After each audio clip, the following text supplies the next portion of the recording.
Hi friends, welcome to our channel Telugu ముచ్చట.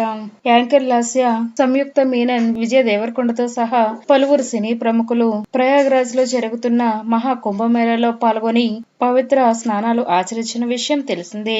ఇక తాజాగా మంగళవారం Andhra Pradesh deputy CM hero Pawan Kalyan తన కుటుంబంతో కలిసి మహా కుంభమేళాలో పాల్గొన్నారు. ఆయన భార్య లెజినోవా, కుమారుడు అకీరానందలతో కలిసి ఆయన గంగా నదిలో పుణ్య స్నానం ఆచరించారు. అనంతరం పూజా కార్యక్రమాలు నిర్వహించారు. వీరితో పాటు దర్శకుడు త్రివిక్రమ్ గారు కూడా ఈ పుణ్య స్నానం ఆచరించడం విశేషంగా నిలిచింది. ఈ సందర్భంగా దిగిన ఫోటోలు ప్రస్తుతం సోషల్ మీడియాలో తెగ వైరల్ అవుతున్నాయి. అయితే పవన్ కళ్యాణ్ గారు అలాగే తన భార్య లెజినోవా, అకీరానందన్లు మాత్రమే ఈ మహా కుంభమేళాలో పాల్గొన్నారు. కూతురు ఆద్య కానీ, మూడో భార్య కొడుకు, కూతురు కానీ వారిని దూరంగా ఉంచడం విశేషం. అయితే వాళ్ళతోనూ కలిసి వచ్చి ఉంటే నిజంగా పవన్ కళ్యాణ్ గారి కుటుంబం హైలైట్ గా నిలిచేదని పవన్ ఫ్యాన్స్ కామెంట్ చేస్తున్నారు. అయితే ఇందులో మాత్రం అకీరానందన్ చాలా స్పెషల్ అట్రాక్షన్ గా నిలిచారు. అయితే ప్రస్తుతం పవన్ కళ్యాణ్ గారు హరిహర వీరమల్లు, ఓజీ చిత్రాల్లో నటిస్తున్నారు.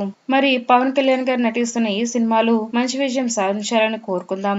అలాగే కొడుకు అకీరా బెస్ట్ ఎంట్రీ ఎప్పుడు ఉంటుందో ఫ్యాన్స్ ఎదురు చూస్తున్నారు. ఫ్రెండ్స్, ఈ వీడియో కనుక మీకు నచ్చినట్లయితే లైక్ చేయండి, షేర్ చేయండి. మరిన్ని తాజా లేటెస్ట్ అప్డేట్స్ కోసం మా ఛానల్ తప్పకుండా సబ్స్క్రైబ్ చేసుకోండి. Thanks for watching.